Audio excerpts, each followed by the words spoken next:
Hello बच्चों, let's see this question. So the question says when a mass m is connected individually with two springs S1 and S2, the oscillation frequencies are N1 and N2. Okay, if the mass m is attached to the spring as shown in the figure, the oscillation frequency would be what? So first of all, we will write the key concept.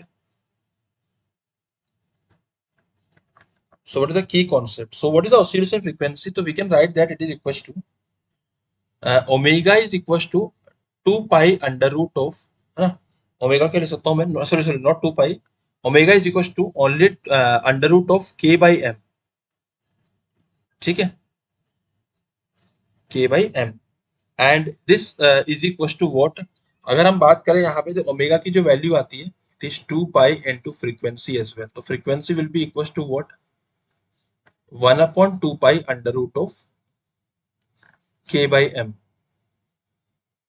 ठीक है, तो ये मेरे पास है frequency है oscillation की. Now let's start the question using this. So we can write that f is equals to 2 and 1 upon 2 pi under root k by m.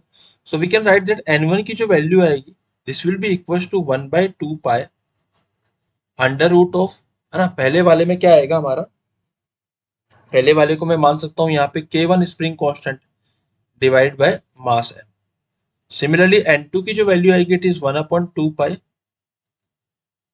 Under root of k2 by mass m.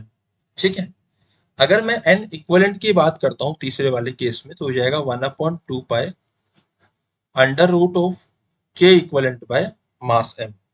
ठीक है, तो हम जानते हैं कि जो ये actual में क्या किसमें लगा हुआ है, इस तरीके का जो सिस्टम होता है वो एक्चुअल में पैरेलल में कनेक्टेड होता है. तो पैरेलल में हमारा k1 k2 कितना आएगा, तो k इक्विवेलेंट कितना आएगा, k1 plus k2 and what is k equivalent, तो it will be equals to n equivalent का square into 4 pi square into m. This will be equals to k1, तो k1 कितना आएगा, n1 का square into 4 pi square into m. ठीक है, similarly यहाँ कितना आएगा, n2 का square into 4 pi square into m. ठीक है, तो यहाँ से अभी हम लोग इसको पूरे को कैंसिल आउट कर देंगे, है ना. अब वैल्यू कितनी आएगी यहाँ पे, यहाँ वैल्यू आएगी n equivalent will be equals to n1 plus n2 और दोनों का स्क्वायरिंग करके हम लोग अंडर रूट कर देंगे.